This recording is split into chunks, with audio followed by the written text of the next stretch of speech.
तर जोरदार टाळ्यांनी स्वागत करूया कौस्तुभ मुळे. कसा आहेस कौस्तुभ? मस्त. तुला मला सांग, ते स्पीडचं तुला फॅसिनेशन आहे ना खूप, मिस्टर फास्ट. हो. हा, तर मग तू एवढा असा स्लो का आलास तू परत? तू त्या दिवशी पण मी हेच बोलले होते, कौस्तुभ मुळे मिस्टर फास्ट. उत्तर पण तेच आहे, टेन्शन आहे. सावळे सुंदर रूप मनोहर, सावळे सुंदर रूप मनोहर, सावळे सुंदर रूप मनोहर, सावळे सुंदर रूप मनोहर, राहो निरंतर हृदय माझे, सावळे सुंदर रूप मनोहर.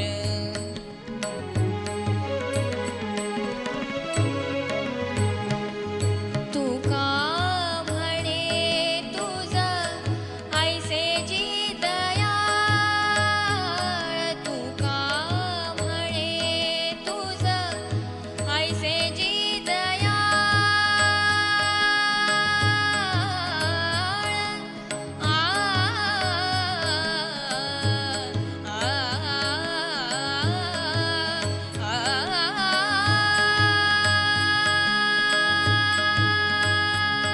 तुका म्हणे तुझ ऐसे जी दयाळ, धुंडिता सकळ नाही आम्हा, सावळे सुंदर रूप मनोहर, सावळे सुंदर रूप मनोहर, सावळे सुंदर रूप मनोहर, सावळे.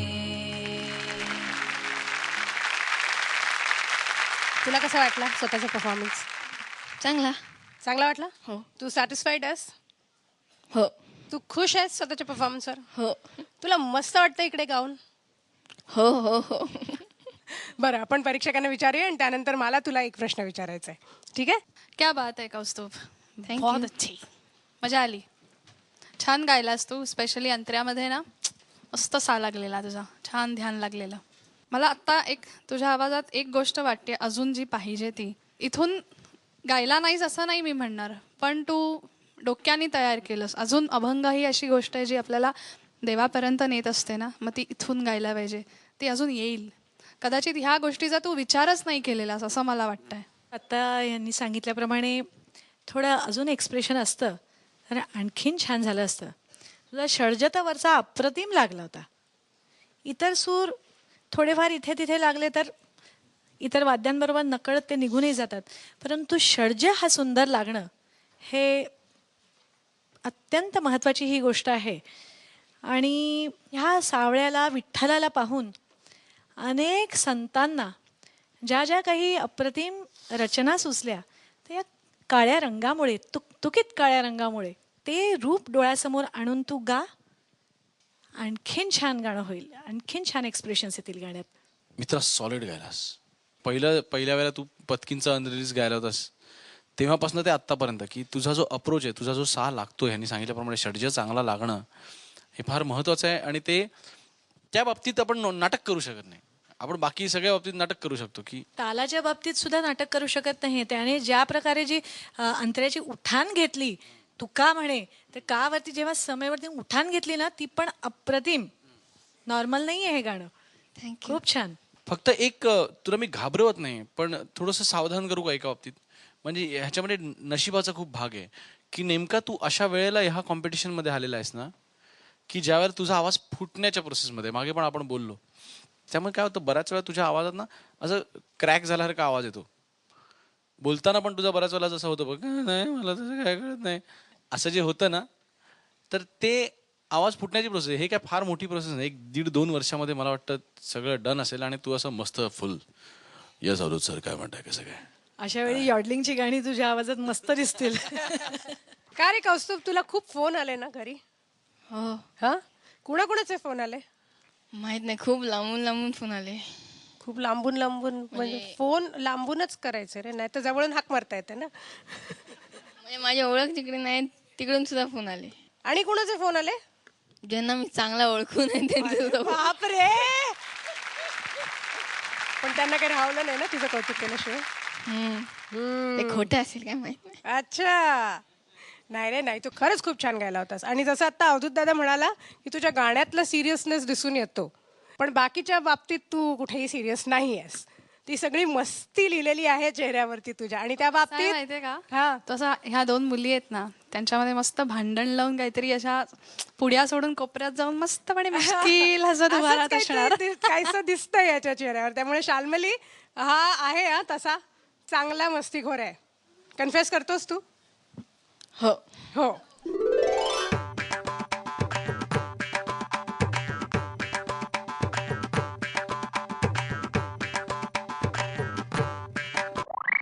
दोन्ही परीक्षकांनी पद दिलाय. पुढच्या गाण्यासाठी ऑल द बेस्ट. यानंतर आपल्या समोर 50% कोकणातला आणि 50% पुण्यातला मोहित कारले येतोय. जोरदार टाळ्यांनी स्वागत करू. कुणी जाल का सांगाल का, कुणी जाल का सांगाल का, कुणी जाल का सांगाल का, सुचवाल का त्या कोकिळा, सुचवाल का त्या कोकिळा, रात्री तरी गाऊ नको, रात्री तरी गाऊ नको, खुलवू नको आपला गळा, कुणी जाल का सांगाल का.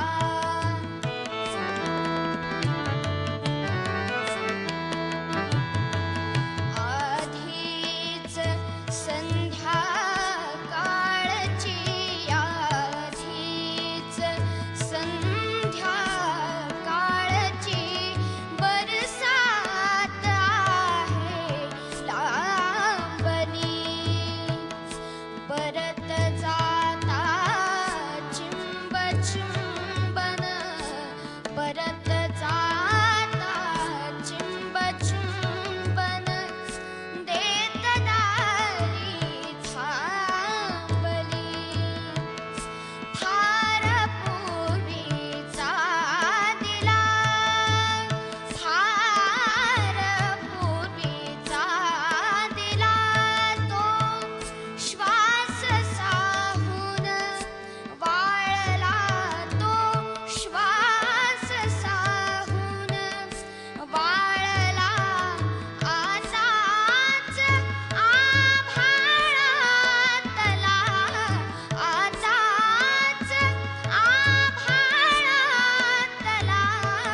काळोख मी कुरवाळीला, कुणी जाल का सांगाल का, सांगाल का, सांगाल का.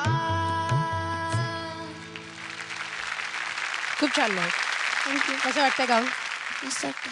मस्त वाटतंय. आणि हा गाण्याचा चॉईस कोणाचा होता, तुझा स्वतःचा? हो हा हो. मस्त झालं गाणं खरंच. Thank you. आपण कोणापासून सुरुवात करूया? पद्मजाताई. पद्मजाताई. ओके. Very confident. मस्त गायलास. थँक्यू. थोडं इकडे तिकडे सांभाळून पुढच्या वेळेला. हो. पण मला खूप आवडलं, कारण तू आव्हानात्मक गाणं घेऊन इथे गाणं हे एक मोठीच गोष्ट असते. या स्टेजवर येऊन गाणं ही खूपच मोठी गोष्ट असते. त्याबद्दल खूप खूप अभिनंदन. थँक्यू. वैशाली? मोहित, तू कसं गायलास माहितीये? कसं? एक मोठा डोंगर चढताना कुठलीही वाट सरळ नाही, प्रत्येक ठिकाणी नागमोडी वळणं. किती ती वळणं फार सांभाळून समजून गात होतास. काही ठिकाणी पाय सरकत होता आपला, ओके नाही, पण तरी फार नाही झालं. म्हणजे ह्या गाण्यात जसं पद्मजाताई म्हणाल्या की हे फार आव्हानात्मक गाणं आहे. एक वळण चुकलं तर कुठल्या कुठे फेकला गेला असतास. ते आव्हान तू स्वीकारलंस, ह्याच्यातच तुझं खूप कौतुक आहे. पण ह्याच्याही पलीकडे जाऊन आणखीन जर का गाणं फुलवायचं असेल तर थोडे एक्सप्रेशन्सचे 2-3 शिडकावे टाकले असतेस तर आणखीन बहार आली असती.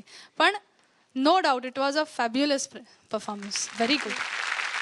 मित्रा, तू सॉलिड सिक्सर मारली सर. थँक्यू. Solid sixer. म्हणजे मी तर सटकलो. म्हणजे मी तुमच्या भाषेत काय म्हणतात सटकलो. माझा ब्रर असं ते डोक्याभोवती असं ना कार्टून फिल्म मध्ये असे डोंटोर असं तुकडे तुकडे केलेस. अक्षरशः. म्हणजे बघ काय सांगू की तू मागच्या वेळेला जी गाणी गायली होतीस त्यामुळे आपण प्रत्येक इम्प्रेशन क्रिएट करत असतो, बरोबर की नाही. अवधूत गुप्ते म्हणजे हा रिमिक्स गातो किंवा असं असतं एक इम्प्रेशन किंवा जे काय असेल ते. तर पल्लवी जोशी आहे म्हणजे ती छान दिसते, छान बोलते, चांगली आहे, गोड आहे, सगळ्यांना सांभाळून घेते वगैरे असं की असतं तसं नसतं. पण तेच तू सिद्ध केलंस. तर आय मीन एक्सपिरियन्स माझा विषय गाण्याबद्दल नाही एक मिनिट मी याच्या गाण्याबद्दल बोलतोय. तर एक इम्प्रेशन तुझ्याबद्दलचं क्रिएट झालं होतं की बाबूजींची गाणी छान गाणार, ठहराववाली, छोट्या हरकती किंवा गळा फिरत फिरत जास्त असलेली गाणी मागच्या वेळेला तू जास्त दाखवली नाहीस, ठहराववाली गायली होतीस. त्यामुळे मला तसंच काहीतरी अपेक्षित होतं किंवा जर का असं काही गाशील तर त्याच्यामध्ये गडबड करशील असं वाटलं होतं.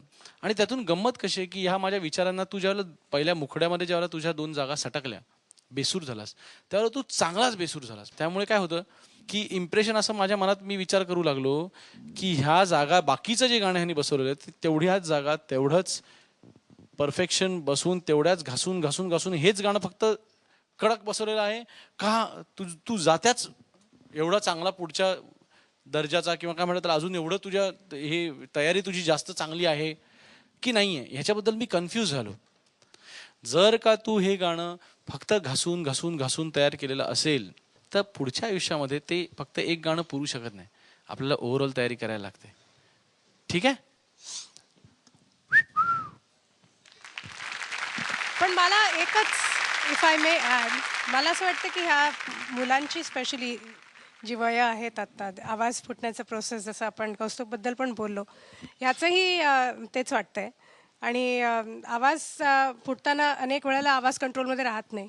अनेक जागा आपल्याला गायच्या असतात पण त्या निघत नाहीत. आणि मग अशा वेळेला डिप्रेशन येण्याचे पण चान्सेस असतात की अरे हे माझं का लागलं नाही, मी तर चांगला गातो पण ह्या माझ्या का लागल्या नाहीत जागा. आणि म्हणून कुठेतरी पुढे आपल्याला असं आपला कॉन्फिडन्स थोडासा कमी होतो, तर तो कमी होऊन द्यायचा नाही. आणि तो गळा कसा जपायचा ह्या वेळेला ह्याच्यात खरी कसब आहे. मला वाटतं आपले परीक्षक आपल्याला जास्ती चांगलं सांगू शकतील की नेमका ह्या वेळेला आवाज कसा जपायचा आणि ह्या सगळ्या गोष्टी कशा टाळायच्या. मला असं वाटतं की जेव्हा आपण आवाज हे क्रॅक होत असतो त्यावेळेला त्याच्या पूर्वी मुलं अगदी हाय पिचमध्ये अगदी आरामात गात असतात, म्हणजे काळी पासला वगैरे अतिशय सहजतेने गात असतात. परंतु जेव्हा आवाज बसायला सुरुवात होते त्याच्यानंतर हळूहळू काळी 1 पर्यंत त्यांचा आवाज खाली येतो.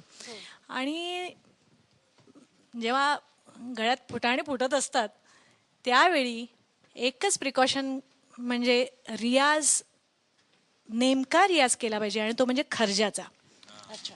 आणि जसा आपला आवाज जसं खोड असतं एखाद्या झाडाचं किंवा मुळं असतात, ती मुळं पसरत जातात जशी खालती दूरवर जशी पसरत जातात तसा आवाजही आपला वरती ओपन होत जातो.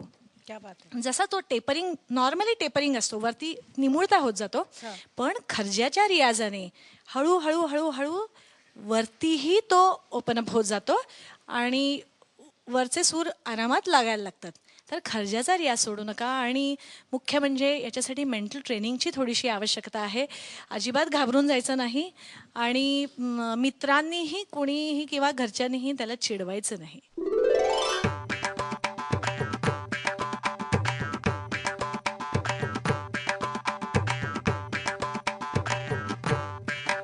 Very good. अवधूत दादानी ध दिलाय, वैशाली ताईंनी प. पुढच्या परफॉर्मन्ससाठी ऑल द बेस्ट. मित्रा, तुडलेस मोडलेस जिंकलेस फाडलेस 16 मुळा करून फेकून दिलेस की. थँक्यू.